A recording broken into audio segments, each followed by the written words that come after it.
Okay, so before diving into the main topic, I would like to introduce myself.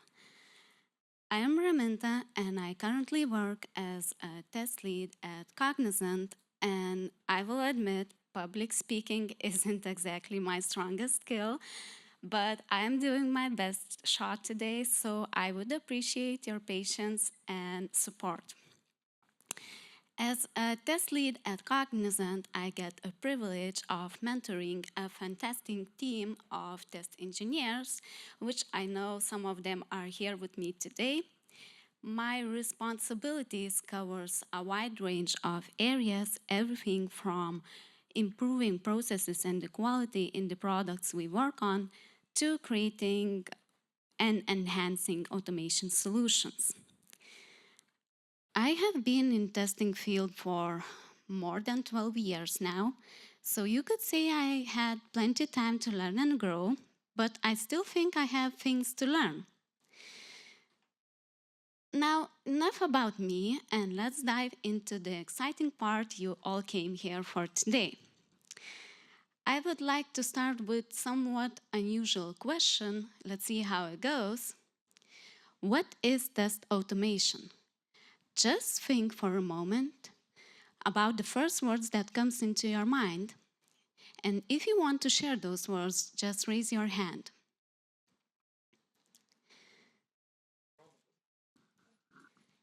Maybe that everyone would hear. A machine that's doing work for you. Okay. Very good. Usually those words are end-to-end tests, automated regression, playwright, selenium, and I could name here a lot of more words that could come to someone's mind that this question is asked.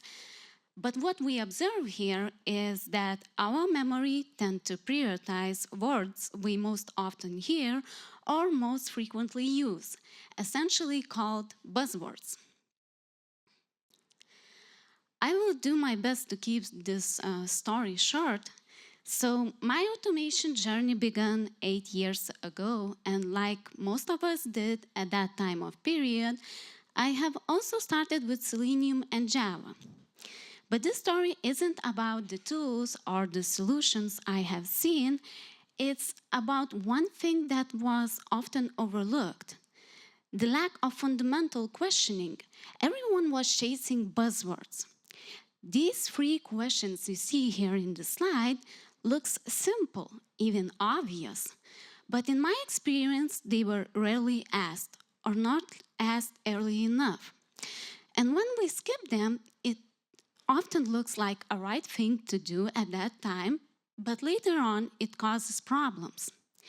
Taking the time to ask these questions early enough can save a lot of time and effort and frustration down the road. Over the years, I have seen when teams change these trends instead of understanding their own needs, it often leads to problems that could have been avoided.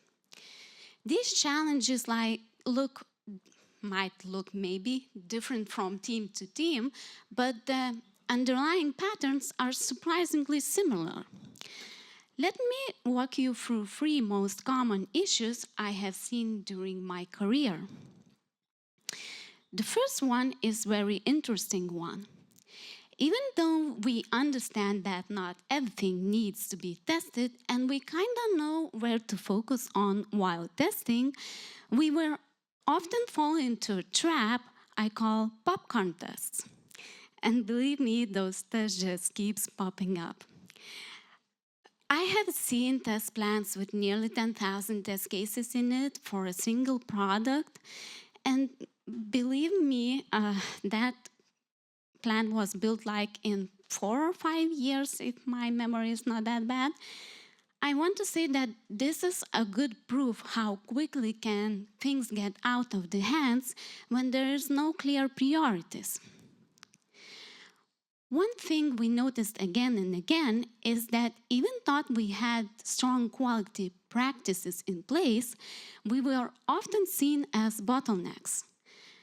This usually happened because our user stories were not finished during the sprints, our automation backlog kept growing, and our automated test runs were continuously failing without nearly having a single green run in it. And in some of the teams, we even noticed an overall speed drop. I call this the race of turtle slow teams. When automation starts causing problems instead of helping, it slows down the whole team. Quality and testing should help team to move faster and be more confident, not stop the progress altogether. The third issue is what I call the lazy cat syndrome. In some of the teams I have worked with, a typical day of quality engineer was involving lots of repetitive manual work to do, leaving too little to no time to learn new skills. Learn automation, performance testing, accessibility, AI, or even simply think about ways to improve the processes. Over the time, this routine led to lack of motivation and creative thinking. By the way, in my personal opinion, quality engineers are usually very good at creative thinking. But our test engineers just stopped thinking about the ways to do things differently and simply followed the same pattern day after day. While this might look like a sustainable thing for a short time of period, when it goes to longer time of period, it becomes a big issue. And it limits not only the personal growth, but as well the whole team progress. Now that I have shared with you the common issues I have seen during my career, I would also like to share the common solutions I have seen to solve those problems. So the first approach was to hire more test engineers, which to some of you might sound like a very logical thing to do, because when you have a lot of work to do and not enough people for it, what do you do usually is you hire more people, right? Well, that actually brings only temporary relief, and it rarely solves the root problem. Eventually, things fall back to where it was before. Another common tactic was to switch automation tools based on the claim that this one will be faster to automate with. But was it really? Well, not entirely. Too often it was just adding more complexity and requiring even more time from the team to learn that new tool. And finally, some of the teams tried to remove automation from definition of done, which is, like a very logical thing as well to do, because if you need to deliver a feature and the only thing that stops you from doing that is automation, logically, you will remove it. But that's a fast track to build a massive automation backlog. And that backlog eventually turns even to more manual work for your team to do.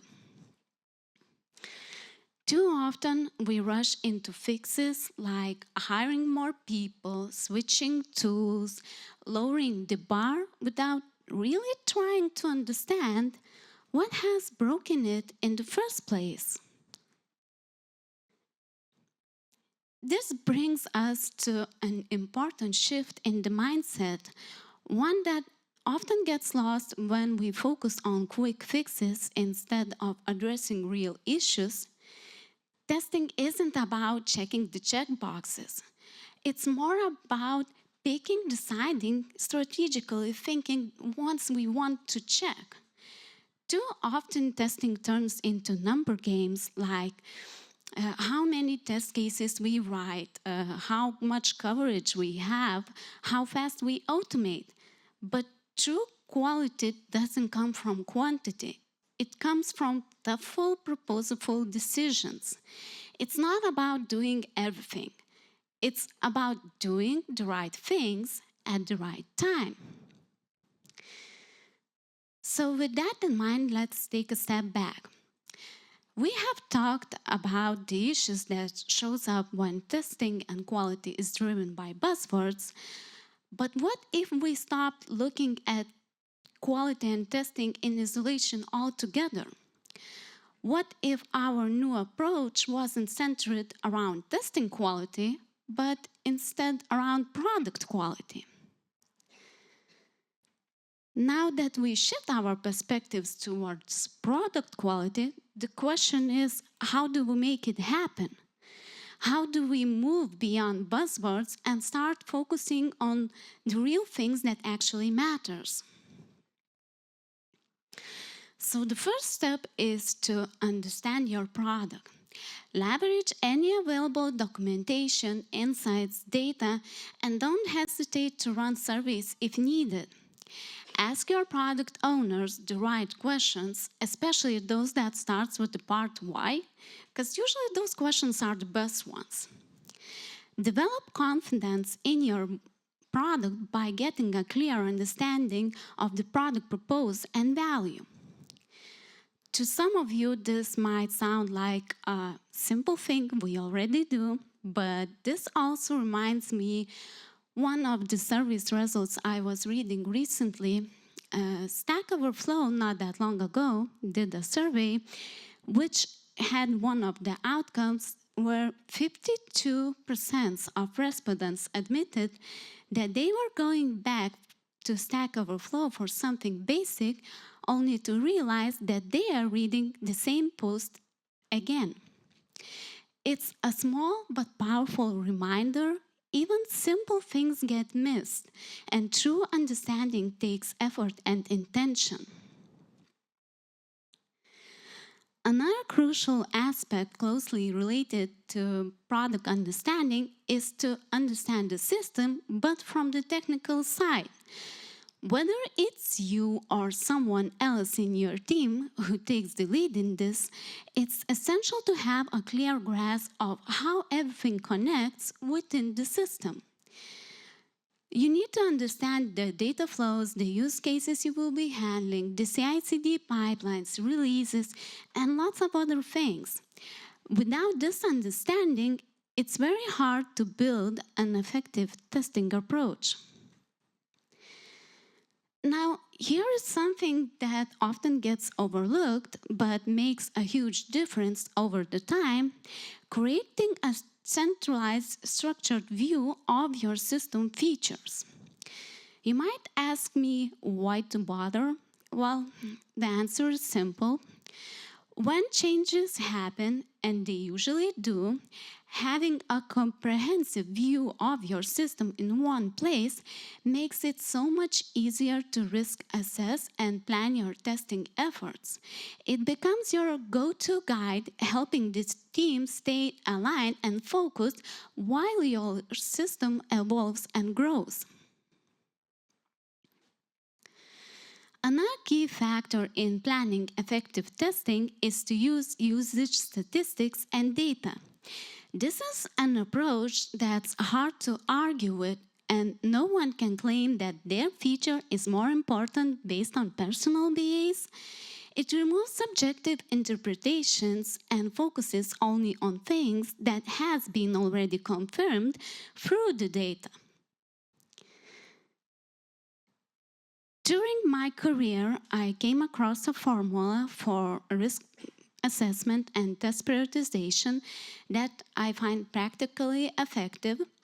While I like most about it, that it takes into account not only the business impact, but as well the frequency of the usage and the probability of the failure. We need to have a clear way to prioritize features testing, one that is transparent to all team members. This way, everyone understands where to focus their effort and, more importantly, what truly matters. Building on the idea of smart prioritization, let's talk how it fits into the testing pyramid framework. Now, I know that some of you already hate this view of the pyramid, but bear with me here, I have a couple important things to tell you. When you combine risk-based prioritization with the testing pyramid, you get more balanced and effective testing approach. Not every feature needs to be tested at every level. Some of them might require only unit integration and maybe component tests, and it's perfectly fine. You don't have to be scared about it. The real focus should be on the high-risk features. Those deserve the full coverage, including end-to-end testing and manual testing. This approach helps prevent wasted effort and focuses on the testing where it actually delivers the most value. Now, here is one final but critical piece. Quality is team effort. Encourage your team to actively share testing ideas, and not just among test engineers. It's more important that test engineers would be sharing their testing ideas with the developers. Find the right ways to do that, whether it's pull request review or a small conversation before a test engineer takes a feature for testing, or basically any other way that makes those conversations flowing. It's very important that those conversations would be happening, because what it brings better understanding for the test engineers what has been already tested on the low-level tests and what still needs attention. And another thing that it brings is that when test engineers finally start to understand what has been tested there, they can encourage developers to do even more testing. You might not find the perfect way to do that at the first try, so just keep experimenting. The best way to improve is to find what works best for your unique team. So with everything we have covered, the TOEFL approach, the prioritization, the close collaboration, let's bring it all together. You don't need to have a fixed checklist or a one-size-fits-all processes. What do you need is a testing strategy that's focused on your product needs and goals. Don't try to test everything that's neither practical nor valuable. Instead, prioritize what actually needs to be tested and determine at what level it should be tested. Avoid jumping on the latest tools just because they are popular.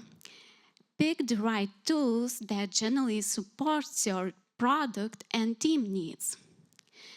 And finally, don't take shortcuts like skipping automation just to speed up things. Take the time to understand what really is slowing you down and improve those areas step by step. So the main point of today's discussion is this. Automation on its own won't guarantee you the quality. The real quality comes from having a solid strategy that's focused on your product needs and clear priorities. So I want to say to all of you, thank you for listening to me today.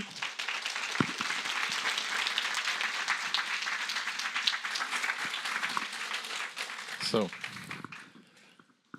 I can sense this feeling of relief in your face. Yay! I know after this conference you are heading to vacation, so where are you going? Yes, I am. Where it is? It's Alanya, Turkey, with my family. So, kind of good bonus for attending the conference. Probably not all speakers are included with this package, but you know, next time something to consider. Switching to Slido, the most popular question by far: isn't the QA doing already too much of other roles? Understands designs, product, client needs, understands what developers were thinking while coding, etc. what we can do as QA to improve the communication and responsibility sharing. That's a hard question, I would say. Yes, sometimes it might look like we are already doing too much work, but that's where we are good at. I mean, we usually are good at understanding a lot of things and by seeing the big picture. So when you do those a lot of works, right, you get that big picture. Then you can think about ways how to improve. Maybe that's not the best answer to that question, I don't know. But that's the only one I can figure out for now. I feel like QAs understand each other even without, proper words and, okay, big picture, understands everything and connects the dots. Yes. I feel like we get you. What would be your advice on test case management or test management? How to do that efficiently without lots of maintenance? Well, with those test cases, that's like a question for a million, because usually everyone has problems with that. But my best guess is you need to understand what everyone is testing, not just you. You need to understand what developers are testing, right? What maybe designers are testing as well. Have you ever asked that? And when you understand what others are testing, then you can plan your testing. And then when you plan your testing, with that understanding, you can have those test cases very brief ones, like just head title and maybe couple steps in it. But avoid probably having too detailed steps, because usually that causes a lot of maintenance. All right. We already started talking about understanding other roles. So there is interesting question. Should QAs be more into development, or developers should be doing like more testing or better testing? Okay, so I would like to talk with that person who wrote that question later on. So don't forget that. But that's, depends on the skill set that team has, I would say. But what we can do as test engineers is that we can encourage developers to be way better at the testing, and they should be, because that will reduce eventually the work we need to do. All right. In your opinion, can automation fully cover the regression testing? Yes, it can. We accept that. And let's stick to this one as final one.